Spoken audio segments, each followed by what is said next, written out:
Hello, everyone, wherever you are sitting, standing, and hanging out. Welcome you all to the sixth episode of Lumbung Calling, a conversation series part of Documenta 15's public program named Maidan. Today, the Lumbung Calling focused on sufficiency, and we are very glad to host Paula Fleischner, who is now sitting in Buenos Aires, Argentina, and Christopher Cozier, who is now in Port of Spain, Trinidad and Tobago. And of course, my co-host, Jumana, who is now in Palestine. And Jumana will introduce briefly Paula and Chris further. My name is Mirwan Andan. I'm part of Ruang Rupa, and I'm here sitting in Riwanwa, Makassar, South Sulawesi, Indonesia. I'm part of Ruang Rupa, a collective based in Indonesia. As you might know, we have been invited to work on Documenta 15.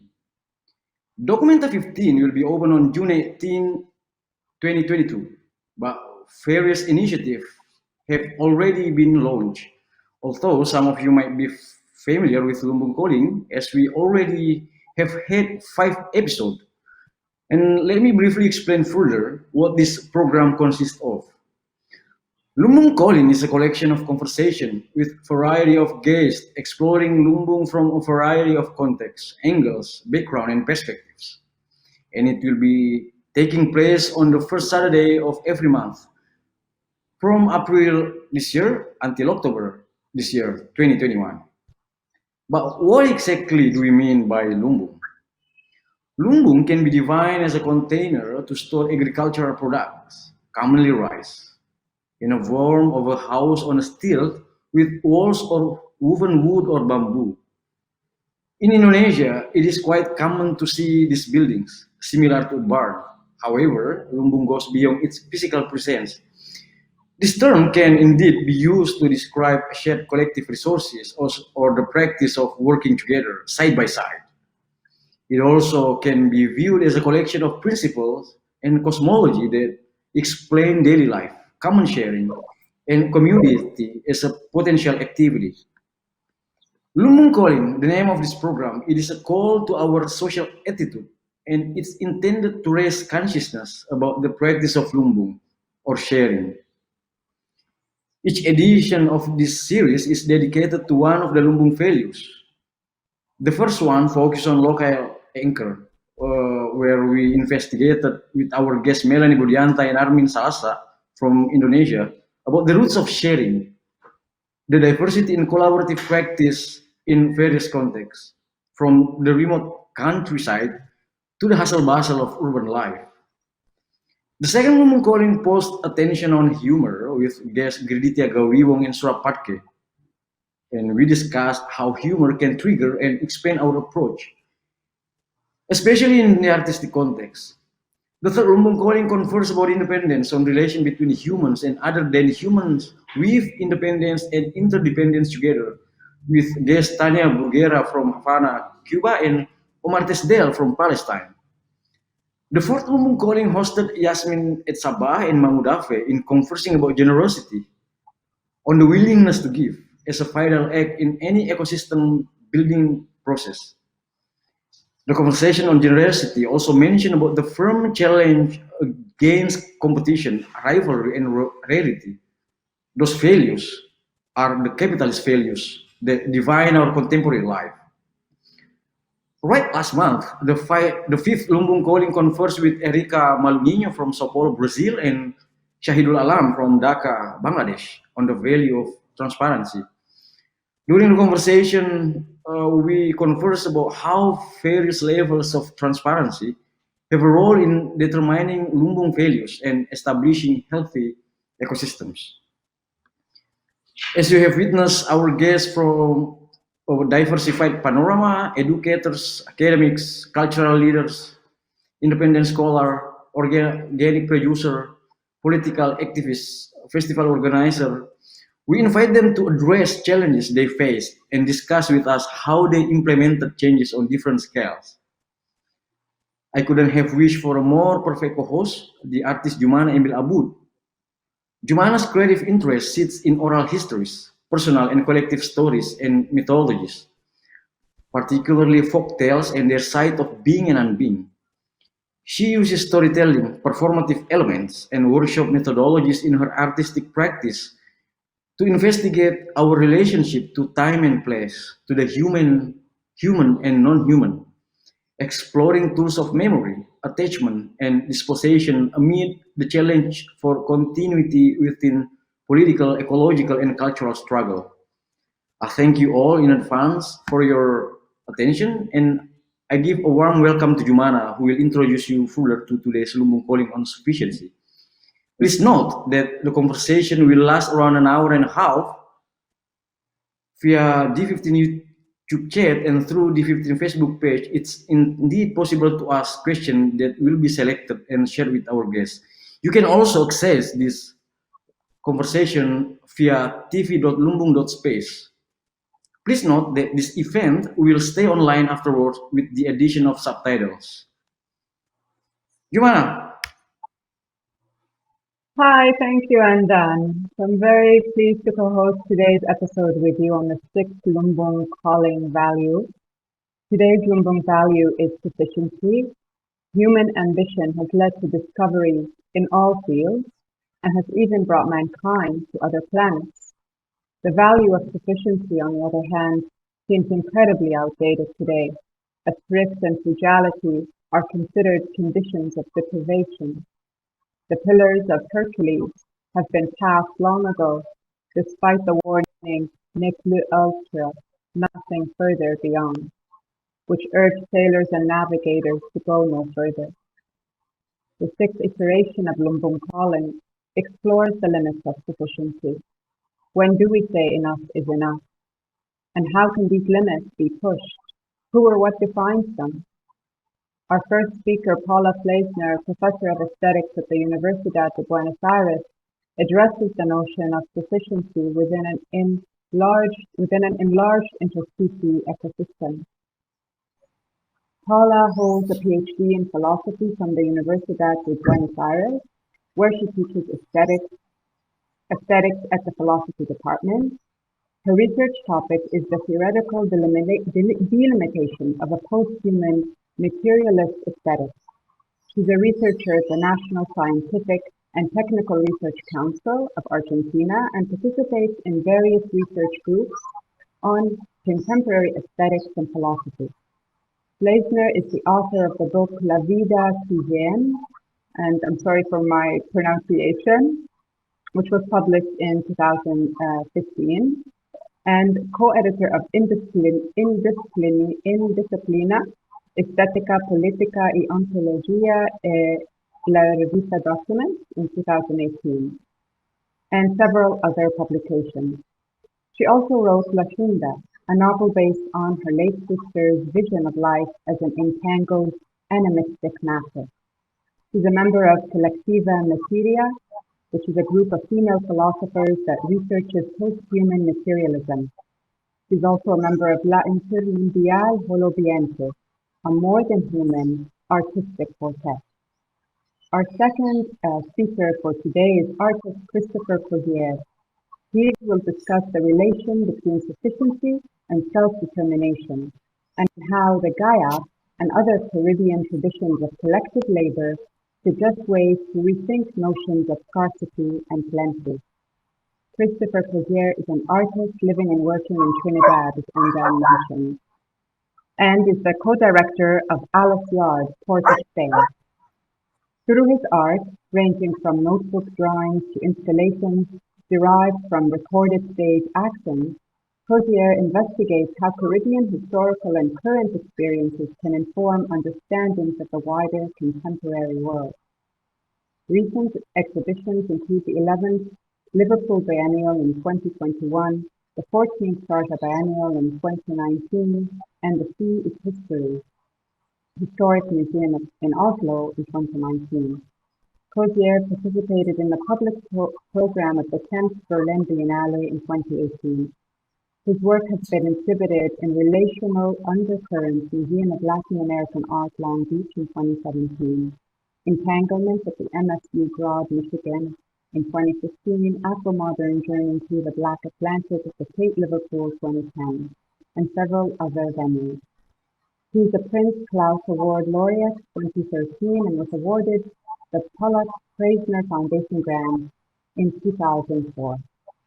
So it's my really esteemed honor to be co-hosting today's Lumbung Value on Sufficiency. And I'd like to start actually with you, if that's all right, Christopher. If you can tell us a little bit more about the meaning of the Gaia. Hello and welcome. Yes. Hello. Welcome, everyone. Thanks for inviting me to have this conversation. The GAIAP is an interesting term.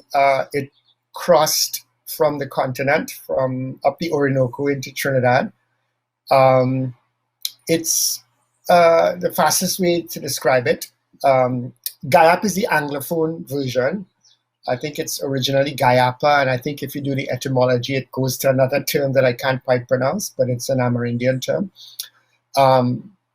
But to put it very simply, it's a way in which an individual can, when an individual is faced with an individual or family is faced with a large, rigorous task like clearing a field or building a house or a shed or something that they can't do, something you can't accomplish on your own, then you have a GAIAP, and which is a kind of a collective feast or festival where your neighbors and friends come, bringing their skills, and you cook food and you get together and you do things. And that crossed from the continent into Trinidad in the era of slavery and indentured labor. It was very significant to how people communicated and accomplished things in village life. But then in places like Trinidad, like many other small, Caribbean islands, it kind of translated into the urban setting through different kinds of religious and festival practices. In Trinidad, it took on its most significant form in the yard spaces, in the carnival spaces where people built, things to take onto the street, costumes and so on. So, so the GAIAP is that tradition. I was a little confused at first when I heard, when trying to figure out the connection to Lombok, because in a sense, the GAIAP or the yard, it doesn't really have a commodity like rice. It's really about, in our context, in a space like Alice Yard, which it's really about sort of rolling up your sleeves to support a creative enterprise or adventure. And especially so in a society with such a shrewd and vicious history, coming out of, plantation stories and colonial stories. And the kind of pressure for things to be ambitious and to be successful, So, every gesture has to have a purpose related to capital and to profit, or to, so for people to simply get together and do things to see where it goes seems rather indulgent, purposeless, so to speak. Should I move on to my images, or? Yes, that would be fantastic.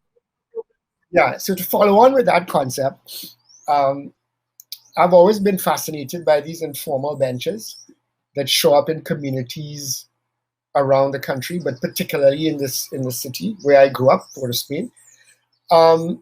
This particular one I was really obsessed with because these benches occur in neighborhoods. You see them everywhere. Some discarded chair that instead of it being thrown out, it sits on the street.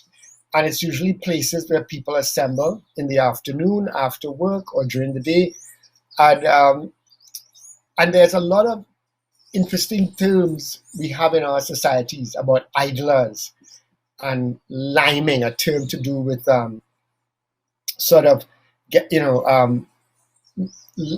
idlers is a really weird term because it's so linked to the notion of dark bodies not being occupied. And in the kind of transition from colony to independent nation state, one worked on the plantation or worked in the colonial space to create wealth and capital elsewhere. And then came the notion of the nation, to build the nation.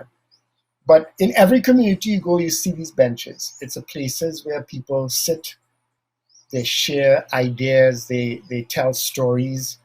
And this particular one, and I'm not advocating this in a kind of romantic way, but it's just that in societies like ours, it's not all we know, but it's also what we know, in the tension between institutional structures and informal systems. And this one intrigues me because it looks a little bit like the workbench, but it also has the person that assembled it used an abandoned sort of manager's office chair. So it looks like a place to assemble to do business, but at the same time, what is the business? Well, the business is being and sharing outside of the rigor and imagining something else. Like when I heard the Jumana's introduction talking about beyond, the beyond. Well, in a sense, the very enterprise of being in the Caribbean, in that journey from arriving as property, becoming subjects of various kingdoms to potential citizens, at that juncture is a kind of beyond, a something that couldn't be imagined. And a lot of small societies like Trinidad have only been independent, sovereign nation states for 50-something years. We didn't really come into existence for any other reason to be labor camps, to produce capital and leisure and life elsewhere. So how do you turn around in that very vicious environment and try to create meaning is a very interesting question. So I think these spaces where people are occupying spaces between spaces, where they sit and look at the world. Could you show the next slide? Yeah, so you find this is a typical one, but so you could see why I would be so interested in the office chair element on the side of it. But this is because some of these benches also look like work benches and or benches that you find when you have to wait in a government or in a rural area, or old-fashioned government offices waiting to be seen or to be heard. But it's also a vantage point to look out at the world. Could I get the next slide? Yeah, can I get the next? Yeah. So here you got 3 dark bodies, myself and 2 other colleagues, one from South Africa and one from Sao Paulo. And when they visited me, we went and sat on that bench, talking about that vantage point, of who are we laboring for? Why are we having these conversations? Is it for our own development or is it for the development of elsewhere? Who are we talking to? And so a lot of our conversations orbited around that. And let me move to the next slide. Yeah, the next slide, please. Yeah. And just to kind of put it in context about what is enough, sufficiency, and things like that, a lot of my early practice came from the fact that I wasn't connected to large economies and to the art world.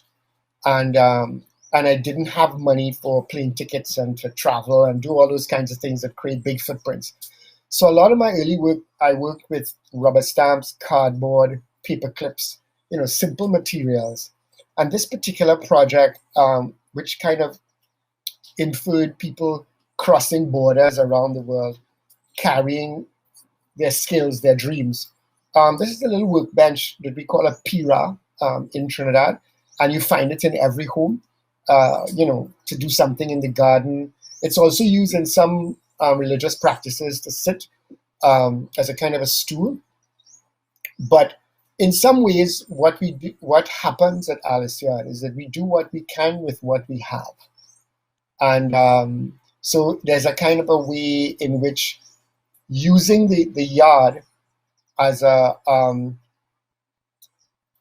what we call it, part of the DNA of how people settle and move around in cities in a kind of post-emancipation, post-colonial space. this piece to me talks about another global economy of people on the move everywhere, as opposed to being this kind of demand that we have to be in one place.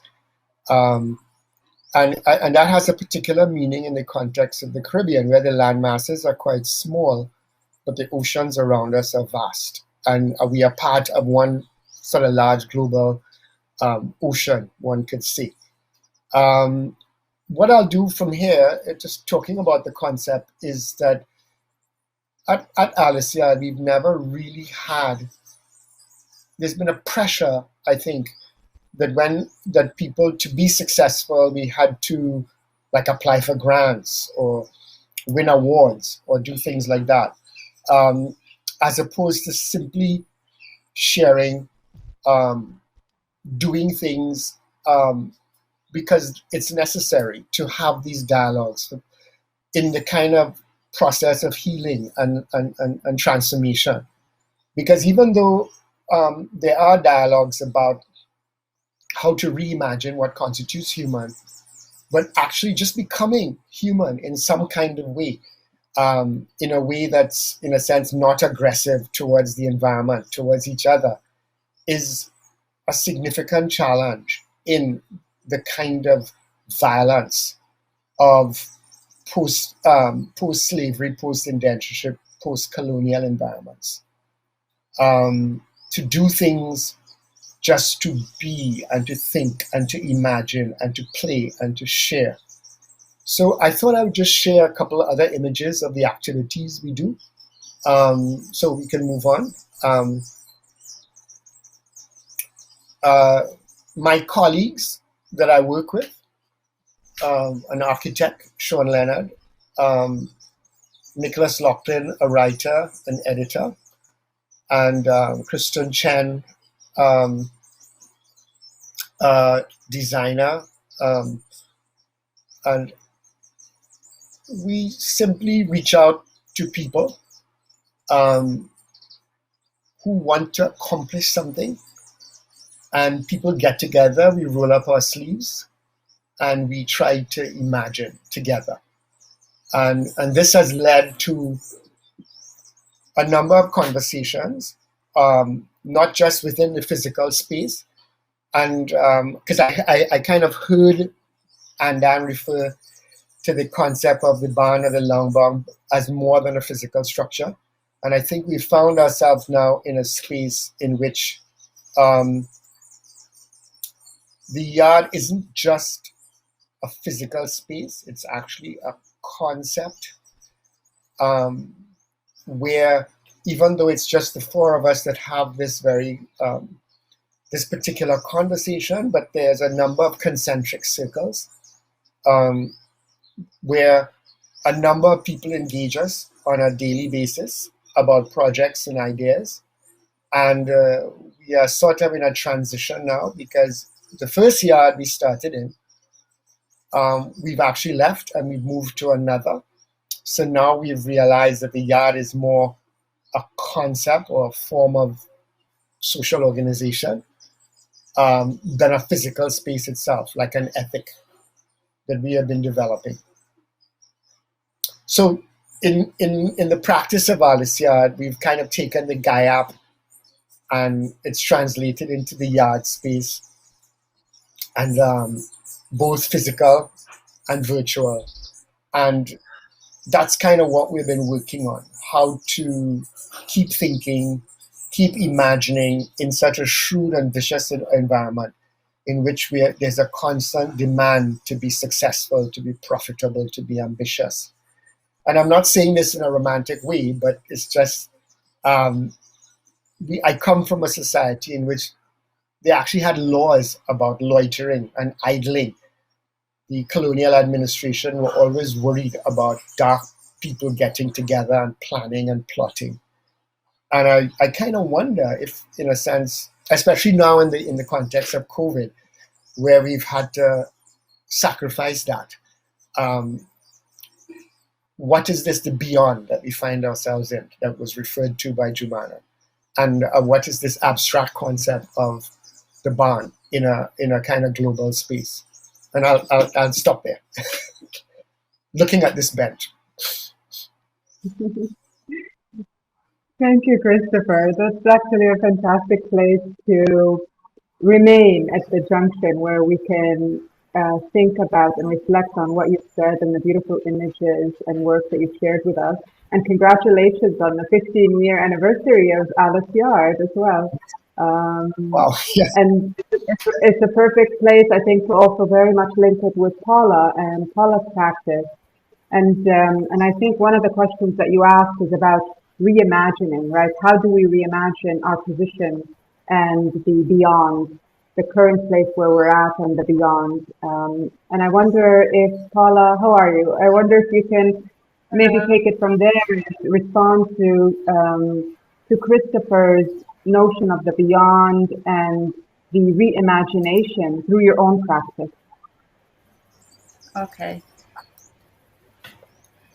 Okay, yes, I will get there to the imagination at the end of my speak today.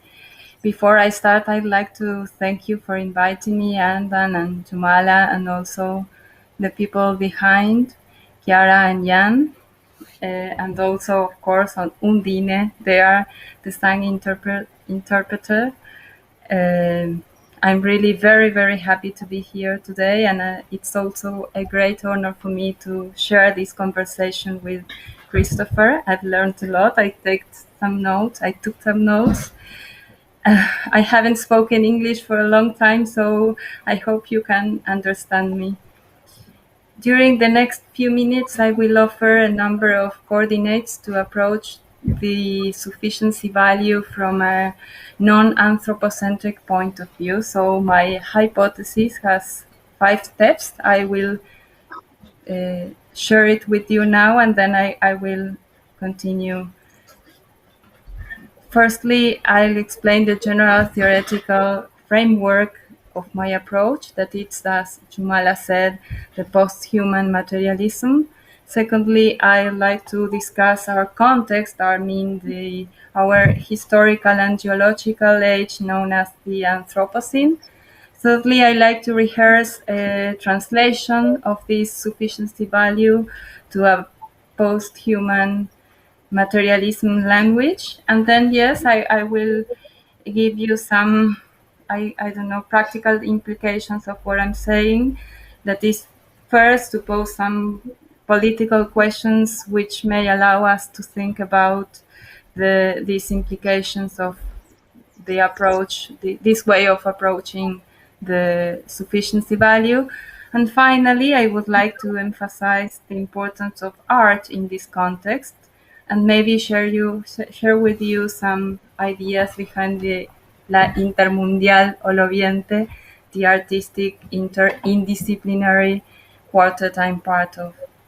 While I do this, I want to share with you a piece of video from an Argentinian artist, Toya Bonino.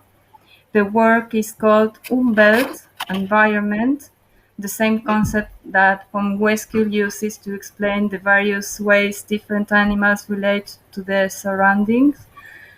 I won't refer to the video during my presentation, but maybe its images are more insightful than my philosophy when it comes to showing the layers of complexity that must be taken into account to conceive our worlds of many worlds from a non-anthropocentric gaze. So if you can start the video now. So let's start then. To think about the sufficiency value from a non-anthropocentric point of view means doing the exercise of imagining it from outside the idea of human exceptionality within the chain of being.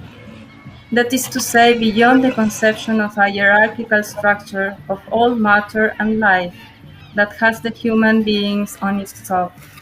It means to think about how to use this concept of sufficiency to conceive systems that exceed human society, or to think about the ecosystems we are all part of.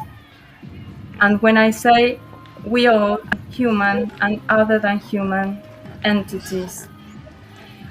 For this reason, I firstly want to refer to post-human materialism, the theoretical framework I'm elaborating together with my brilliant colleagues, Noelia Billy and Guadalupe Lucero, within our collective thinking group, La Colectiva Materia.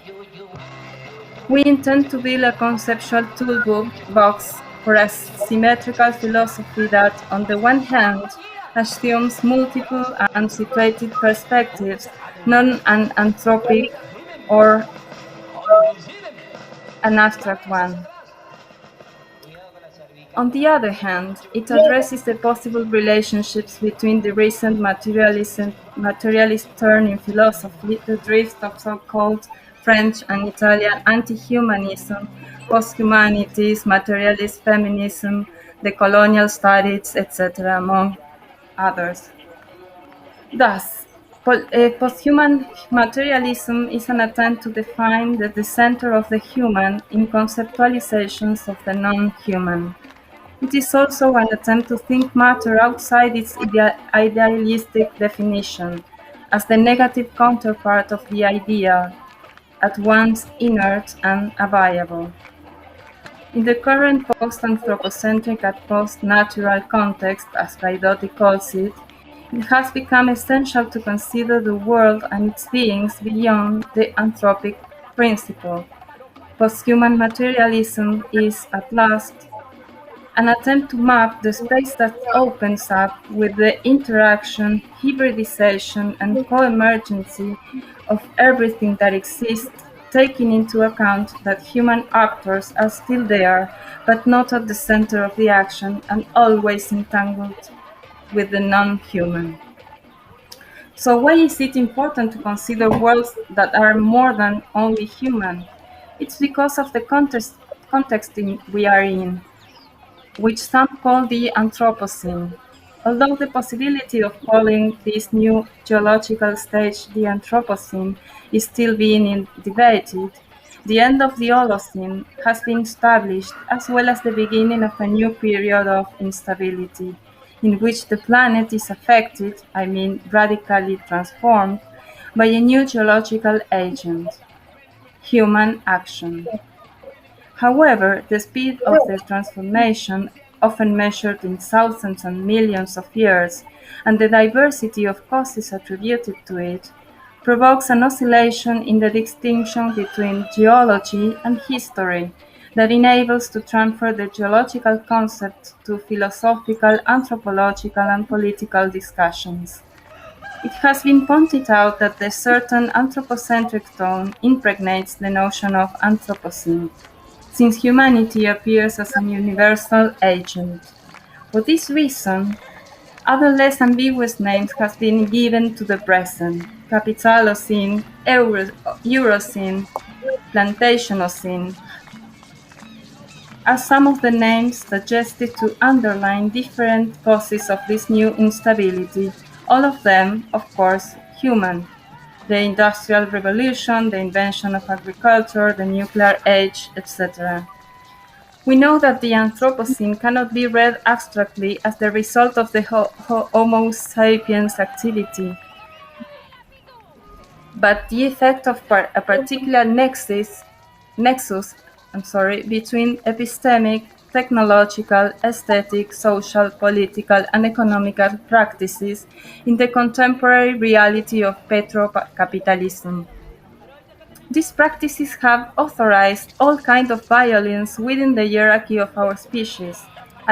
White supremacy, colonialism, patriarchy, heterosexism, etc. Forms of violence of this, which were in turn perfect replicas of the invisible violence exerted over non-human worlds. Thus, the Anthropocene is an epochal transformation at the geological level that requires as well a renovation of the languages of politics and aesthetics. On the one hand, it demands to reassess our commitments beyond the hierarchy imposed to political theology towards the construction of what I would be tempted to call a political geology, one that takes into account all the layers of entities of the Earth. And on the other hand, it demands to bring to the fore aesthetics as the discipline occupied in aesthesis, that is, aesthesis, the Greek term for aesthetics, that is sensivity in its double affiliation with the ability to perceive sensation and with the ability to be concerned, feeling. So, what may sufficiency mean when our ontology does not take as a starting point individual entities organized in a pyramid-like structure, and instead it posits that relations pre-exist any contingent individual being? I'd like to think of those boundaries between curiosity, ambition, and greed, as Lumbung Collin proposed, from the point of view of a network of ecosystems that informs all bodies, living and not living, through the interactions between species and kingdoms. That is, to consider sufficiency as a dynamic process achieved by the relationships between the animals, plant, mycelial, and mineral worlds that inhabit this world. To take into account the non-human worlds and that have been separated from humans and relegated to the natural environment and immediately transformed into natural resources. The strict boundaries between nature and culture were established by modern Western sciences and modern Western philosophy. In this time, it is the time, when nature became a passive background for human drama. Our sufficiency value needs to embrace modes of worlding, as Donna Haraway should say, beyond these passive conceptions of nature and reconsider the nature-culture entanglements we are all in. Perhaps this way of thinking could help us to avoid humanistic, ego-centered approaches to sufficiency, such as sustainability or efficiency.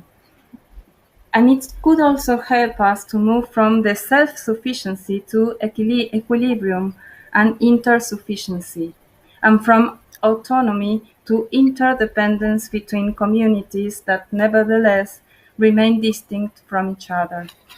It is not my intention to elaborate biological metaphors for politics, which has not been a very happy way of thinking in the past, but there is a couple of beautiful concepts from Lynn Margulis, the biologist who elaborated the Gaia hypothesis together with Lovelock, that I think could be used here. Usually, individuality is a rare feature on Earth, she says, because everything that exists is a result of biological interactions between species, symbiosis. Symbiosis is an essential requirement for all living things and for the equilibrium of all systems. How do symbiotic systems work?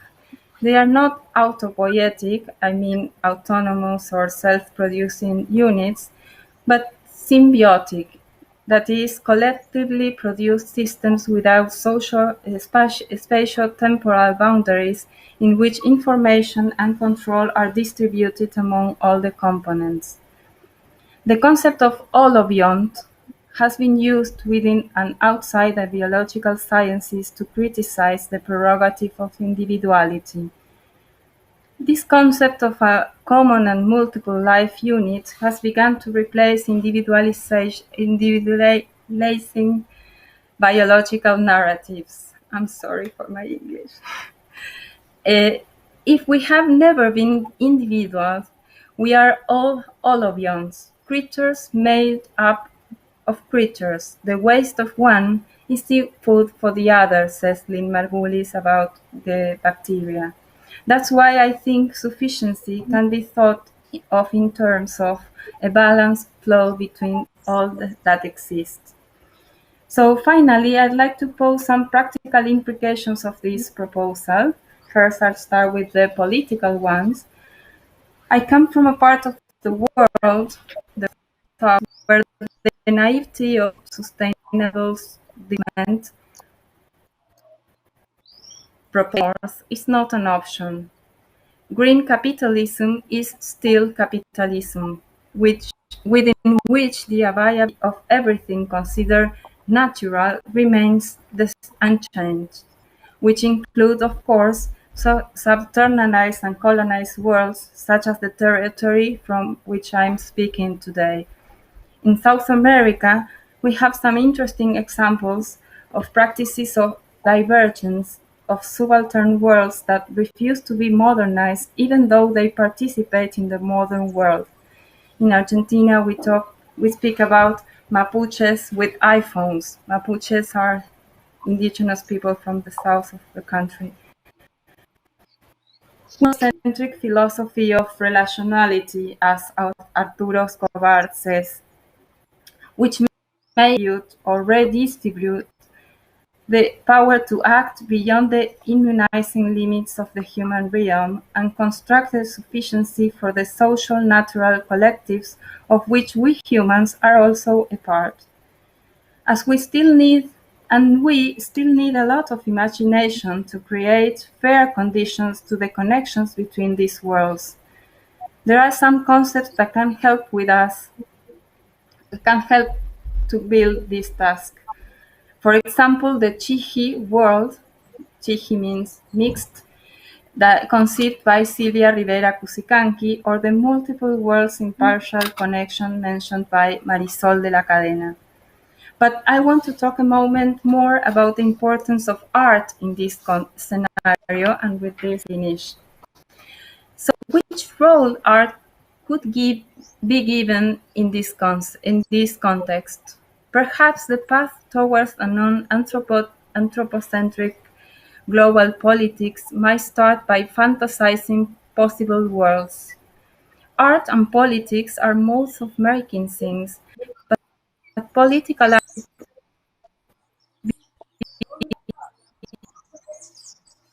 on the other hand, is focused on mediation, on imagination, and experimentations with all kinds of solutions. This means that art helps us think and fantasize other ways.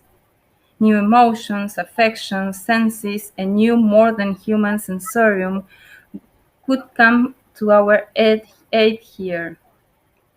Artists can give form to our affections using different kinds of sensorialities, letting us be affected and feel otherwise. This is what we are trying to do with the Intermundial Oloviente. We think a political rehabilitation of aesthesis and imagination is necessary, a redistribution of the power to feel, to perceive and be affected, and a redistribution of the power to act. In this sense, art's privilege is its capacity to invent ways of bearing witness to forgotten or exterminated logics of existence, and to remain in the always dangerous terrain of the imagination, a faculty that gives much to think about and that fantasizes with diverse spaces and times. We want to make a meta-specific art and to imagine the interconnections of the planet's biotic and abiotic matter in different times and spaces. That's why we propose to imagine the possibility of a Lumbung which not only is inclusive, non-patriarchal, non-hierarchical, and non-extractivist, but which has no chances of being otherwise.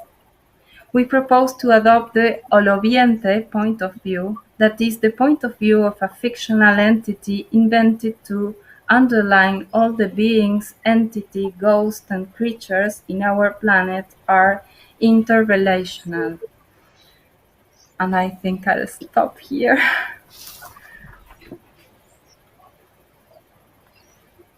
Yeah, thank you, Paula, with your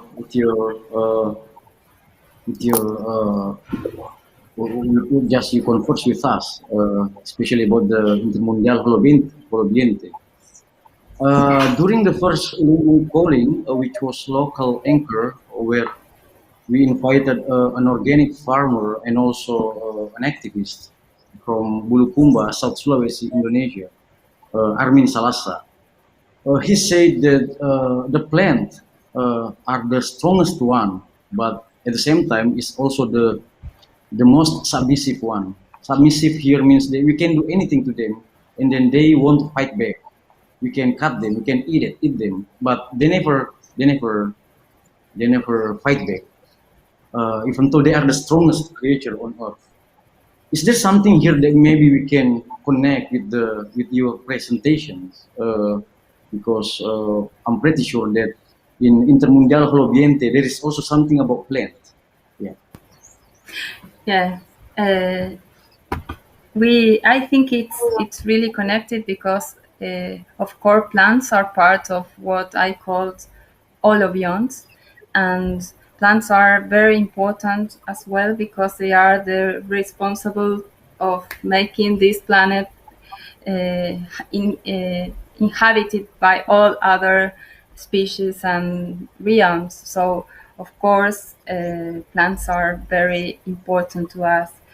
In the Internacional Oloviente, we won't now explore the plant world, but we have planned many books that one of them, I think, will be written by a plant, maybe. I don't know yet. Yeah. Thank you, Paula. So maybe Jumana has a question or wanted to say something. Yes, thank you, Andan. Thank you, Paula. It was so fascinating to hear you speak about your practice and its various elements. I think even when we think about Lumbung and the values of Lumbung, it's never, even Lumbung itself perhaps is not sufficient enough. But even the value of Lumbung is something which is also made up of a multi perspective, as a friend was also commenting to me earlier, that, Lumbung is not a fixed, it's a starting point. And, hearing you and hearing Christopher speak, I felt more and more that this is the case, that it's never a closed concept, right? And I think from here, I wanted actually to ask, maybe to take it to Christopher, and thinking around the bench as both the dual function of it, that it's there as a place where one would wait, and at the same time, it's also there offering a vantage point. And that vantage point, again, as we said before, is something that could be the vantage point of the beyond and the possibilities, the kind of uncharted territory, or the junction of the unknown. And we're sharing this space with others, as we also heard from Paula, with the non-human.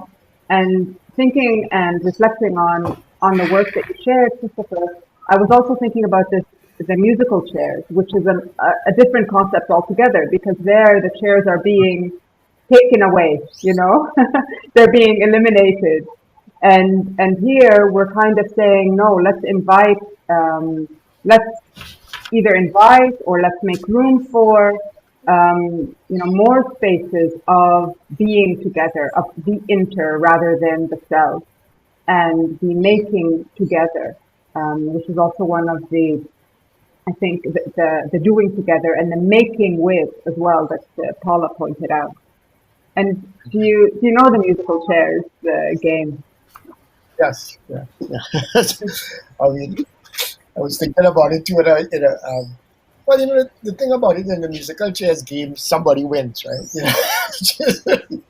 There's that uncomfortable thing, where one child prevails over the others. I mean, it's actually worse to watch adults play it, which I've seen one or two times at school events. The adults get very, very aggressive. What I find, I mean, what interests me really with the bench is that people, this struggle between institutional and the informal. These benches are out on the street. They're not within a property. They're kind of at the crossroads, the passing world. But people create ways of surviving and responding to the challenges that they're faced with. And very often in societies like ours, the pressure to be accountable with one's time and to have a purpose, like in places like the Caribbean, most of us don't know why we are here. We just found ourselves here because the indigenous populations were undermined and the rest of us were brought here to work, to create capital and wealth elsewhere. And we were taught, there's a kind of indifference to the environment as well, because the environment is there to be exploited. And then if you're on the Anthropocene or the Plantationocene, which started in 1492, we are all now living in the consequences of this destruction. And then we are now told, we are sort of independent nation states that have to survive in this chaos as the engine is breaking down.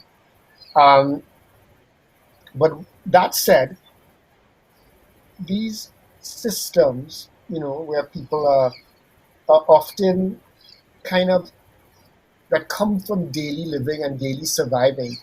And I don't mean surviving as in desperation, but ways of imagining how to function and how to be. It doesn't necessarily mean that we're coming up with a, I like the concept that Paula talks about interrelational, because yes, it's not that we're trying to go back or try to, we are actually trying to invent or imagine new ways of associating, new ways of being. But people don't look to the street corners or to people on the side of the road sitting on those benches for, guidance or theoretical. They just see them as not working for the engine.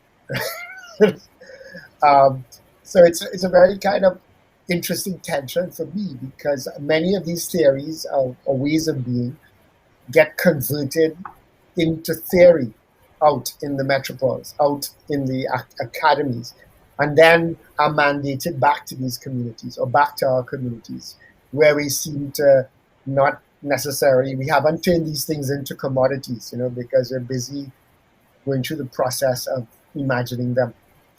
So yeah, I was thinking about that a lot. What does this bench mean? I don't know if I've lost my way with your question, but it's like that vantage point. Yes, I think that, I don't think you've lost your way at all. I think that it also has to do with that question of when do we go beyond? So when do we take that first step to say we will go beyond and we will do it differently?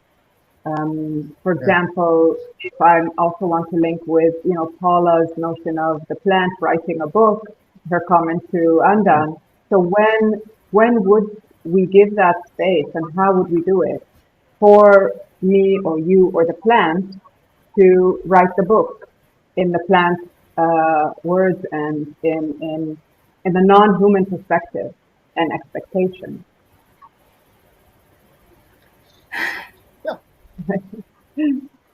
And maybe, Paula, this is more of a question to you. Obviously, this is something which we are imagining together now, but Yes. I was thinking about the bench. I go back to what you are saying now, but I want to say that that image for me was great, and all the things Christopher has been saying about that. I think this bench is like a really good image to my idea of imagination, because of the wheels. The wheels has the potential to take us somewhere, but nonetheless we are stuck here, but we need to imagine how to move this bench but we have the potential to move it because there are wheels there. No? So it's like imagining things from different perspectives. That's what I was trying to say, and that's the same for the book written by entities, holovientes, we say. And it's not like the plant will show us her writing, but we will need to imagine it, because the the the, the book will be empty, and what we will have there are the margins or all the paratexts written by some intermediators. We will ask them to participate in this collective way of being testimony or a testimony for the plant writing. So it's all an exercise of trying to interpret all the things we can't understand. It's an exercise of imagination. That's what we are proposing. Yeah, I think what's interesting to me is that there's another bench right next door to that bench. But that bench is just an old plank of wood with 2 bricks. and that Yeah. that plank of wood with 2 bricks has been there since I must have been 10 years old. This, I'm not exactly sure when this new one showed up. And like I went and asked permission. There were some guys. No one was sitting on the bench on the first time I went and saw it. There were guys sitting on the other normal bench, and I kind of said to them, well, can I take a photo of your bench? And they said, sure, go ahead. And then I kind of said, well, who made it? And that was a very interesting moment. There was a kind of sudden silence. Like, nah, that's a complicated story. So I get the sense that someone specific had made it, because it's about repurposing materials. And then why is it blue, right? Is it because somebody had blue paint? But I'm actually trying to find out 2 things now. Is there actually a maker, like a specific individual, which is to kind of impose, or is it that people just got together and, with what they had and did it, and who decided it was blue? Maybe it was collective. But whatever it was, they weren't going to share that with me immediately, because I'm not from that community particularly, and they want to know why I'm interested in that thing, which they find my interest is a little bit disturbing. I mean, they're kind of entertained by my curiosity about it. So the job for me now is to kind of get the story. And but I sense it's both a combination of like collectivity and one individual kind of eccentricity. Like, why is it blue?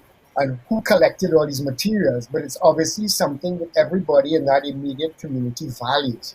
So it sits there like a kind of evidence of some kind of action. And so I'm kind of a little bit at odds in trying to penetrate that, because I don't necessarily want to reveal a maker. But at the same time, I'll see where it goes. But I've been really obsessed with this object in the last year or 2, in terms of what it implies. It's almost similar to what you said earlier about the all we know is not, it's compared to what we know. Like, for example, even now, as we're all sharing the space together during this Lumbung calling conversation, we can hear birds, in the background from one of your locations, and then we're reminded that we're not just sharing the space with our human friends. There are also non-human friends around. So it's about all we know is not necessarily, or all we see is not necessarily, it's not the only thing that there is. But I wanted also to ask you, Andan, because in one earlier conversation we were having about, and just kind of linking plants and what you were saying earlier about not harming the plants. Is it true that there are people that refuse even to today to build, to put nails in the woods when they're building boats? I remember a conversation you were having with us earlier about this. That's our conversation a couple of weeks ago, and then I mentioned a very interesting ship in Bulukumba, South Sulawesi. Bulukumba is a place where Armin Salasa came, the first guest of Lumbung Calling, who's an organic farmer and activist. In Bulukumba, there is a traditional ship called Kinisi, which is very interesting because up until now, the shipbuilding is still practiced by the people there.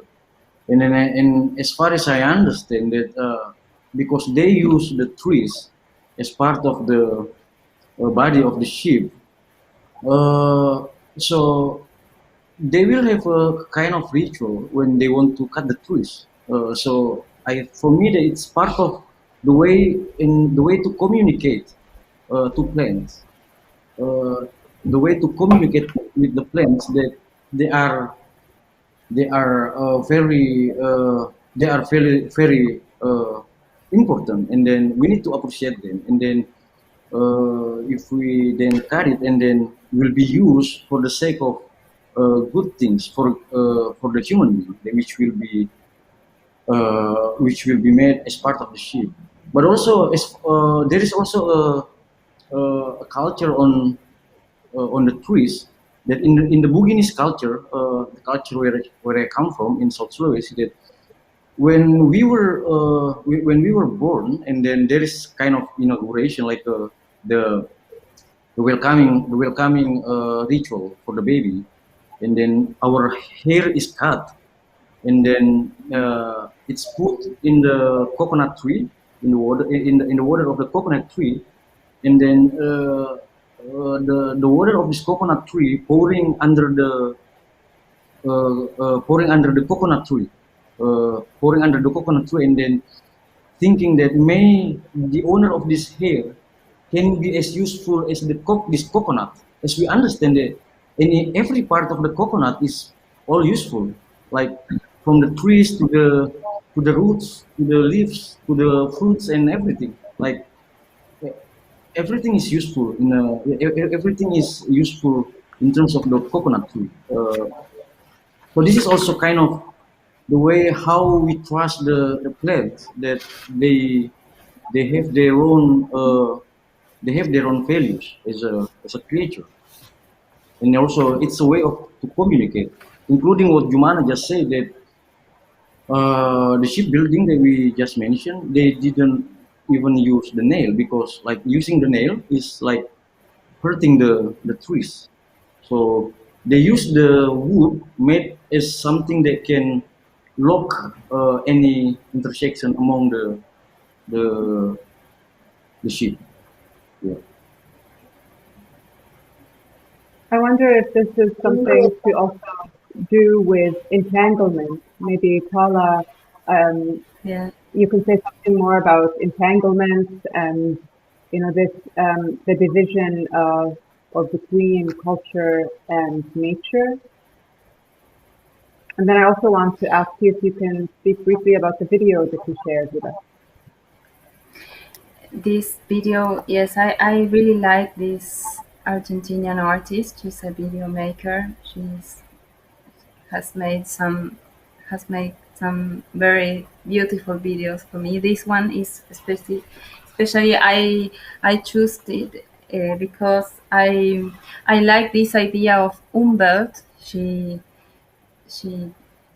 names the video after this concept of von Weizsäcker, a biologist who tries to think the way the animals mean their surroundings. So the way the animals can give meaning to where they live, and they are. It's not like the human environment, but it's meaning. It has meaning for them.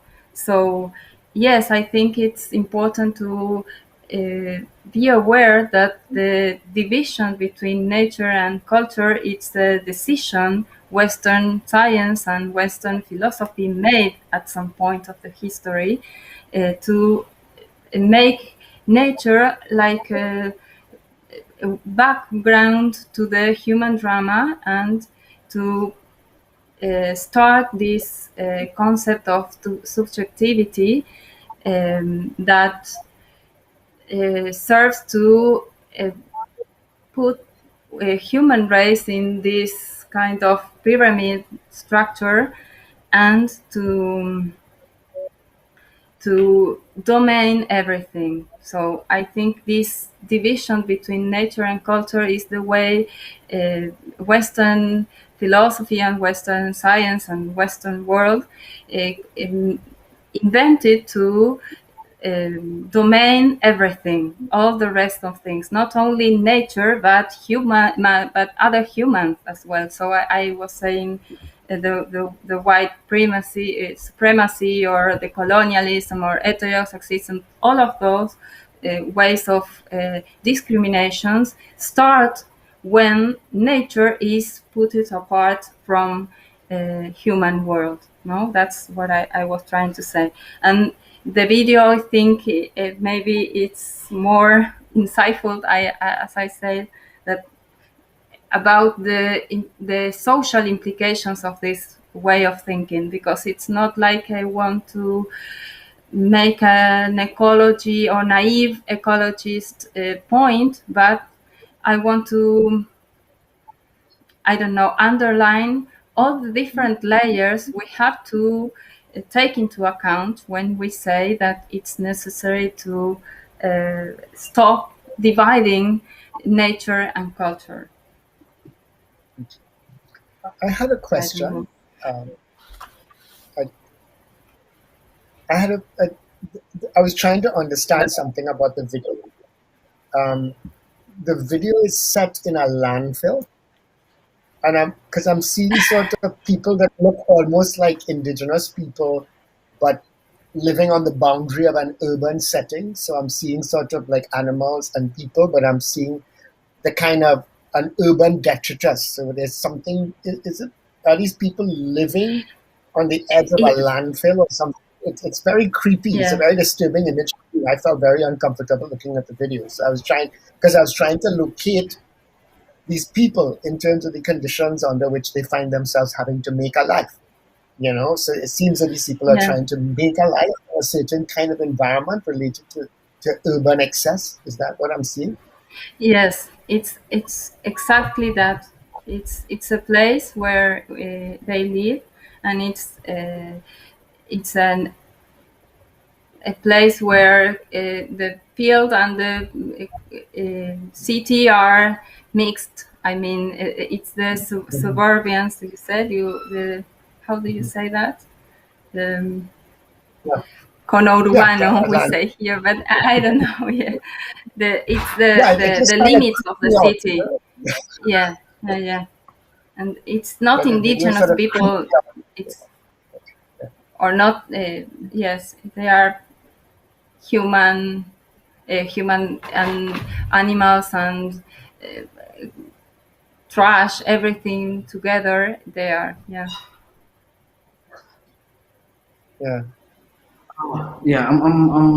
I'm going to Chris to. Are there any specific values in Gayap that you just mentioned before? Like specific values, just like when we discussed with Mamu Dafe from Festival Suro Indonesia, there is the same concept with Lumbung in African context, which is Maya, and there are some values in there. In the Mayan, Maya is a concept in Africa, just like Lumbung. So in Gayap itself, are there also some specific values that touch upon the idea of sufficiency, and also from that question, also want to ask you about what do you think about the future of sufficiency? Well, I mean, I think sufficiency is the future, because I think we're all being pressured. I mean, one of the problems of living in the Caribbean is that we're so close to the United States, in the sense that that's a society of excess, and there's this kind of volume on volume, volume in terms of the power of its media and its voice, and volume in terms of the scale of endeavor that's demanded of people. And so there's a kind of a self-consciousness when one lives in the kind of shadow of that kind of overwhelming presence. But at the same time, one has to figure out how to survive ethically. And in the context of Trinidad, where I work, and Alice Yard, where we work, I have grown up listening to generations dream about, well, I call it the complex. That's my term. Oh, we want a large museum. We want a large building to do this, and if we can't do it ourselves, we get a grant, from abroad, or we get the Chinese to come and do it for us, and then we'll owe them, and but it's not about that. It's about how people do things together. And the thing that most defines us is what we do together on the street, whether it's in the context of Jamaica, reggae and dancehall, whether it is the carnival, performative, processional cultures of Trinidad, whatever we do together with the little that we have, is what kind of gives us a voice. Because in a way, we don't have to go to that Cinderella ball to become, to be heard, So to be, I know I might annoy a lot of people in the context of my own environment, but I think I'm not waiting around. I mean, for people to give me things so that I can get something done. And I'm sort of forging relationships with others to, using our collective energy and focus. People have different skills. It could be a perception, it could be a craft skill, or it could just be a disposition to be able to collaborate, or just tell a good joke, to mobilize people into action, and I think that that's kind of that's what has brought us to where we are now, and I don't think it has been valued. That's why I talk about all we know and what we know, because we dream of competitively about building things that we see in other societies, or that our labor created in other societies that we don't have for ourselves, and then we disregard the things that we do have, and the kind of process of developing them. So to me, the future really lies in us. It's like old-fashioned radios, where you kind of turn the dial and you try to find the focus, and that's kind of how I see it. Because even the relationship to academia, and the demand it makes for us to come up with terms, and that's a kind of extractive process as well, and so all of us are involved in kind of measuring the limits, or if not the limits, like sort of like the discretion of our respective processes. I don't know if that's answering your question, Anna, but to me, it is continuing but focusing, is how I kind of see it. And of course, learning. Focusing is learning, because to be honest, I'd not heard of Lombok until the first set of announcements came out about Documenta and so on. And when I read it, I was thinking, but hey, this is like a little bit like GAIAP. It's a little bit like other things, And it's kind of interesting to now be kind of talking to you directly about these things. And do you Thank you, think Chris. that? Thank you. Yes, and then did you want to ask something? Yeah. No, just saying thanks to Chris' explanations, which is really, because he said that sufficiency is the future, which is quotable, very quotable. Yeah, thank you, Chris. No, I did, so, funny, what other choice do you have, And I mean it in the context of the Caribbean. We're small societies. Caribbeans are very small societies. We won't be invading or bombing anybody anytime soon. So we have to be very, very dexterous and imaginative about our relationship to each other. We can be ideal societies because we're so small. And if we could, but we're trying to do this on a foundation that's not ethical, that's greedy, aggressive, and acquisitive, plantations. industrial farming, the transportation of human beings as property, and all kinds of other things. So when when you find yourself in that location, and then you ask yourself, what are we importing and what are we exporting, and why do we exist? So and how do we want to exist? In what form, or in what relation? Is something that these are questions we have to ask. Unfortunately, the politicians think more about viability in very conventional ways, and so it's really based on how the people sitting on that bench, what they have to offer. And you have to listen to them more, really. I try my best. But when we're Yeah. thinking about what Haraway coined as the worldling, the world within world, it also in some way, and this is just an open question, not necessarily to anyone specific, but in some way do you think it needs to start with either one person or one bench or one world or one plant before it can be that plant or that being, that entity feels sufficient to become part of a larger ecosystem, or to become even a smaller ecosystem? Do you know what I mean? Do you think that we Yeah, need to take into account the individual before we kind of venture into the beyond of the community of the worldling? Well, yeah, it's like a loop, I think, because I think the struggle was to become, coming out of the history. That's But when you great. stand at that, but when you stand The at that struggle is juncture, to become. Yeah. yeah, no, but the irony is when Great. you arrive, and thanks, Paul. But what I'm saying is that when you arrive, when you sense that, then you realize, oh my God, the model is too narrow. It's too, like, what does self mean in this kind of collapsing, destructive?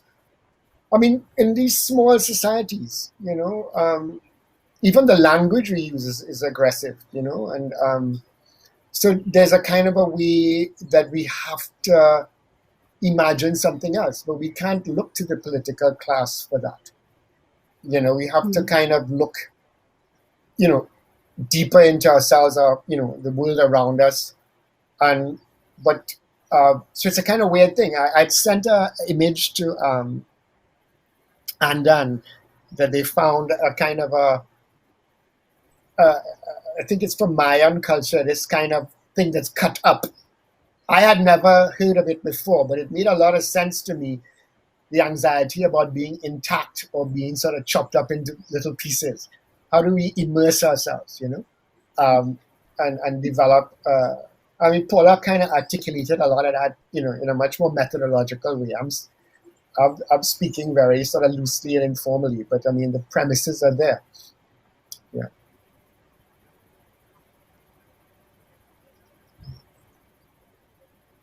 Okay, so yeah. So for me that today I have two quotables. One from one from this, which is the future. Sufficiency is the future, and from Paula I got green capitalism is still capitalism. So yeah, it's really yeah, Okay. yeah, and thank you so much, and I hope you have enjoyed today's conversation. I would like to thank our guests, Paula Fleischner and Christopher Kozier, and my co-host, Jumana Emil Abud. I would also like to express a special thanks to Undino Schaefer, who has been interpreting in international sign, and the people behind this live session, which are Chiara Yanaseli, Jan Dumeyer, and Michelle Weber. Thank you so much for all your hard work this weekend. And I would like to thank all the Documenta 15 team. I would like to thank you all for your attention and for asking such relevant questions and comments. Please note, in case you have missed some part of this live conversation, or if you would like to share this video, it will be online very soon on YouTube with subtitle also added. Thank you so much for your attention, which are on Facebook or at tv.lumbung.space or in YouTube channel of Documenta 15. Please also save the dates for the next Lumbung Calling on October 2nd, next month, focusing on regeneration. Please check out our website and social media channels for any other news. Thank you so much and have a nice weekend. Yes. Thank you. Tahun 2000, tahun harapan yang penuh tantangan dan